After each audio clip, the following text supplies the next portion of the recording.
নমস্কাৰ learn and grow' YouTube চেনেলৰ অন্য এটা ভিডিঅ'লৈ আপোনালোক সকলোকে স্বাগতম জনোৱা হ'ল। আজিৰ এই ভিডিঅ'টোৰ জৰিয়তে বিটিআৰত হ'বলগীয়া LP আৰু UP শিক্ষক নিযুক্তিৰ সম্পৰ্কে থুলমূল এটা আলোচনা কৰা হ'ব। সেয়েহে আপোনালোক সকলোকে ভিডিঅ'টো শেষলৈ চাবলৈ অনুৰোধ জনোৱা হ'ল।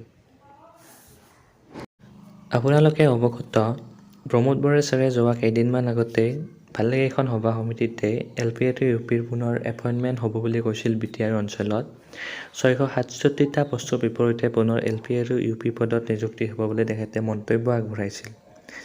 কিন্তু সেই নিযুক্তিৰ প্ৰক্ৰিয়া সম্পৰ্কে বৰ্তমানৰ স্থিতি কি, অৰ্থাৎ যি নিযুক্তি প্ৰক্ৰিয়া হ'ব বুলি তেখেতে কৈছিল, সেই নিযুক্তিৰ প্ৰক্ৰিয়াৰ কাম কিমানখিনি আগবাঢ়িছে, তাৰ স্থিতি কি, সেই সম্পৰ্কে যদি আমি ক'বলৈ যাওঁ, নিযুক্তিৰ প্ৰক্ৰিয়াৰ কাম বৰ্তমানলৈকে কোনো ধৰণৰ আগবঢ়া নাই। কোনো ধৰণৰ কাৰ্যপন্থা এতিয়ালৈ বিটিআৰ গভৰ্ণমেণ্টে হাতত লোৱা নাই। আৰু বিটিআৰত নিযুক্তি হোৱাৰ ক্ষেত্ৰত এটা প্ৰধান সমস্যা হৈছে SIO। তেখেতসকলে SIO প্ৰপ'জেল হঠাৎ অসম গভৰ্ণমেণ্টৰ পৰা আনিব নোৱাৰে। যিটো SIO প্ৰপ'জেল আছিল 667টা পোষ্টৰ, সেই পোষ্টৰ যি SIO প্ৰপ'জেল যোৱা 2023 বৰ্ষৰ ছেপ্টেম্বৰ মাহতে পঠাইছিল অসম গভৰ্ণমেণ্টক। কিন্তু আমি জানিব পৰা মতে এতিয়ালৈকে কোনো ধৰণৰ SIO প্ৰপ'জেল একচেপ্ট হোৱা নাই অসম গভৰ্ণমেণ্টৰ ফালৰ পৰা। গতিকে বিটিআৰৰ যিখিনি কেণ্ডিডেট আছিল তেওঁলোকৰ কাৰণে এইটো এটা যথেষ্ট চিন্তনীয় বিষয়। বহুতে প্ৰমোদ বৰা ছাৰৰ মন্তব্য শুনি আশা পালি আছিলে যে অতি সোনকালে হয়তো নিযুক্তি এটা হ'ব পুনৰ LP আৰু UPৰ। কিন্তু আপোনালোকক জনাওঁ যে এতিয়ালৈকে কোনো ধৰণৰ সেই LP আৰু UP পোষ্টৰ কাৰণে কাৰ্যপন্থা বিটিআৰ গভৰ্ণমেণ্টে হাতত লোৱা দেখা পোৱা নাই।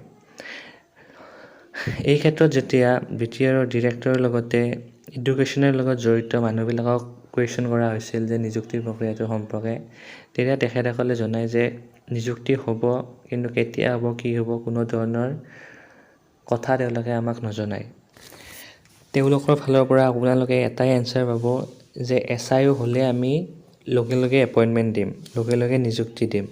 কিন্তু SIO কেতিয়া হ'ব, এপইণ্টমেণ্ট কেতিয়া হ'ব, সেই বিষয়ে যেতিয়া তেওঁলোকক কুৱেশ্যন কৰা দেখা যায়, তেতিয়া ক'ব সেই বিষয়ে তেওঁলোকে একো ক'ব বৰ্তমান নোৱাৰে, তেওঁলোকে এই বিষয়ে গম নাপায়। গতিকে যথেষ্টখিনি চিন্তনীয় বিষয় এইটো বিটিআৰৰ কেণ্ডিডেটসকলৰ কাৰণে, যিসকলে আশা কৰি আছে।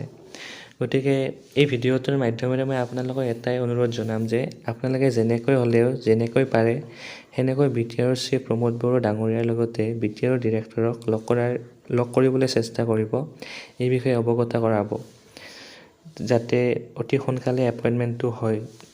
কিয়নো আপোনালোকে জানে যে বিটিআৰৰ যিটো ইলেকশ্যন, সেই ইলেকশ্যনটো অতি সোনকালে হ'ব।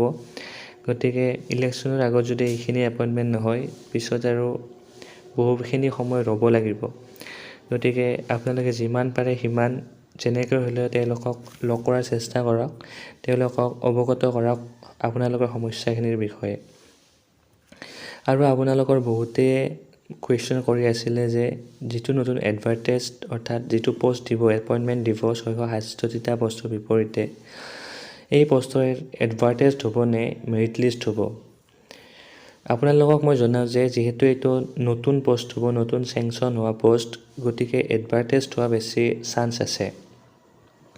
আৰু বৰ্তমান সেই বিষয়ে ক'ব পৰা নাযায় সঠিককৈ, কিয়নো বিটিআৰ গভৰ্ণমেণ্টৰ কিছুমান নিৰ্দিষ্ট ৰুল থাকে। গতিকে সেই ৰুলমতে তেওঁলোকে কৰে। গতিকে এডভাৰ্টাইজ হ'ব নে মেৰিট লিষ্টে হ'ব, সেয়া সময়ত লক্ষণীয় হ'ব। কিন্তু এডভাৰ্টাইজ হোৱাৰ পচিবিলিটি যথেষ্টখিনি বেছি আছে। গতিকে এইখিনিয়ে আছিল আজিৰ ভিডিঅ'টো। এই ভিডিঅ'টোৰ মাধ্যমেৰে মই আপোনালোকক বিটিআৰৰ হ'বলগীয়া LP আৰু UPৰ যি এপইণ্টমেণ্ট প্ৰক্ৰিয়া, সেয়া কিমান দূৰ আগবাঢ়িলে, তাৰ বৰ্তমানৰ স্থিতি কি, সেই সম্পৰ্কে অৱগত কৰালোঁ, মই যিখিনি এতিয়ালৈকে গম পাইছোঁ। গতিকে এনেধৰণৰ ভিডিঅ'সমূহ পাই থাকিবৰ কাৰণে আপোনালোকে লাৰ্ণ এণ্ড গ্ৰ' চেনেলটো ছাবস্ক্ৰাইব কৰাৰ লগতে লাইক, শ্বেয়াৰ আৰু কমেণ্ট কৰিবলৈ নাপাহৰিব। আৰু আপোনালোকে নিজৰ মন্তব্যসমূহ কমেণ্ট বক্সত আগবঢ়াব। গতিকে এইখিনি আছিল আজি ভিডিঅ'টো। ধন্যবাদ।